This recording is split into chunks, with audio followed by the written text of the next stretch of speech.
Vous savez, la surdité est un handicap caché. Quelqu'un qui est sourd, il peut passer à côté de vous. Si vous ne parlez pas avec lui, vous ne pouvez pas savoir que c'est un handicapé. Donc c'est un handicap qui est négligé.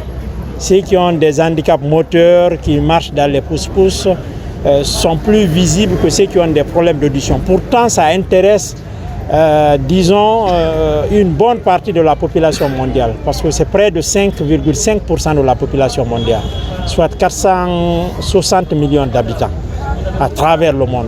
En Afrique, il y en a beaucoup. Lors du dernier recensement, c'était 54 millions de personnes en Afrique. En Guinée, selon nos statistiques que nous avons, c'est 8,1% de notre population.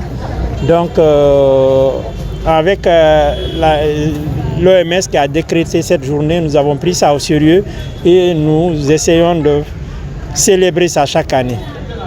Et comme au niveau du Lions Club, la surdité et la cécité constituent des œuvres majeures, donc nous avons voulu jumeler les deux. Donc la consultation et les soins gratuits qui se sont déroulés aujourd'hui là, c'était au compte non seulement de l'ORL, au compte de la surdité, mais aussi de l'ophtalmologie pour tout ce qui est trouble de la vue.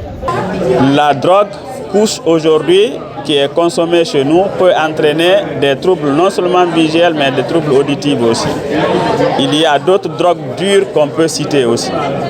Mais aussi l'utilisation progressive, prolongée des casques ou des écouteurs qui peuvent altérer aussi les fonctions auditives. Et donc lorsque nous agissons sur ces comportements, sur ces infections, nous pouvons améliorer le maximum la santé auditive et visuelle. Le choix de Koya est un choix stratégique. Nous savons que Koya est entre plusieurs villes et cet hôpital, c'est un hôpital stratégique vraiment qui a besoin d'être soutenu. On reconnaît les efforts qui sont faits dans cet hôpital puisque cet hôpital reçoit beaucoup de cas d'accidents de la route, ça tout le monde le sait.